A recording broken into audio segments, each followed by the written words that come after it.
पहला धमाका,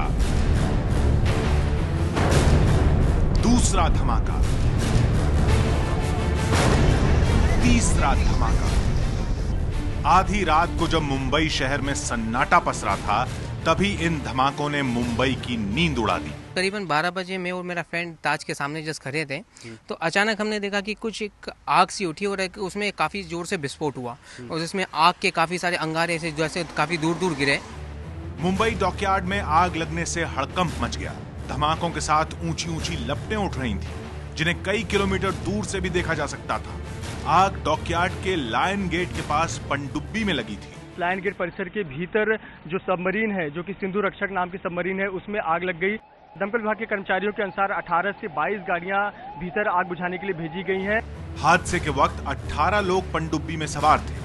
नौसेना सूत्रों के मुताबिक हादसे के वक्त सिंधु रक्षक में 3 लेफ्टिनेंट कमांडर थे और 15 सेलर। रक्षा मंत्री ए.के. एंटनी के मुताबिक हादसे में कुछ नौसैनिक मारे गए हैं। I feel sad about also those Navy personnel who lost their lives in the service of the country. करीब 3-4 घंटे की कोशिश के बाद समंदर में मौजूद सिंधु रक्षक की आग पर काबू पाया गया।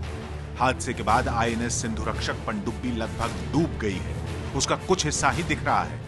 तो वहाँ पे देखा कि एक सबमरीन तो पूरी इनगल्फ थी पूरी अंगार में, सिंधु रक्षक, हाँ सिंधु रक्षक, और दूसरी और एक बाजू में जो बर्थ थी एक 10-15 फुट पे, उसमें भी अंगार लगने के चांसेस थे और कुछ भाग जल रहा भी था। तो बिल्कुल कर्टन वगैरह करके वो जो और एक थी उसको टो इन करके अंगार बुझा के सेफली उसको बाहर निकाला गया। 3-4 घंटे में हम लोगों ने बिल्कुल स्थिति पे काबू कर लिया था। आग पर तो काबू पा लिया गया, लेकिन जांच पड़ताल करके आग के पीछे की हकीकत जानने की कोशिश की जा रही है।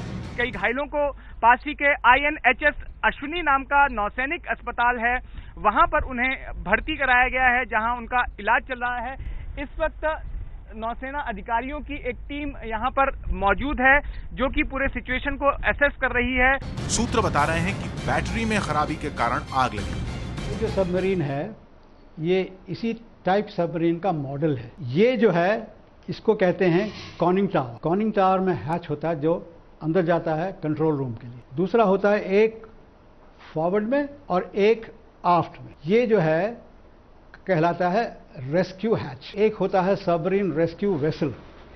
सबमरीन रेस्क्यू वेसल में एक जहाज सबमरीन जैसा ही होता है, वो आके इस पे फिट हो जाता है इस हैच पे, और फिर जो है अंदर से हैच खोल के जो अंदर लोग फंसे हुए हैं वो निकल सकते हैं। हो सकता है कि एक्सप्लोजन के वजह से हैचेस वगैरह जो है ना वो डिस्टॉर्ट हो गए हों, इस वजह से खोल नहीं पाए।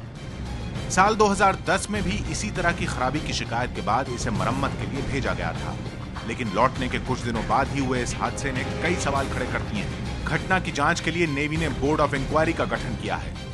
Yes, we expect the board of inquiry to be complete in no more than 4 weeks.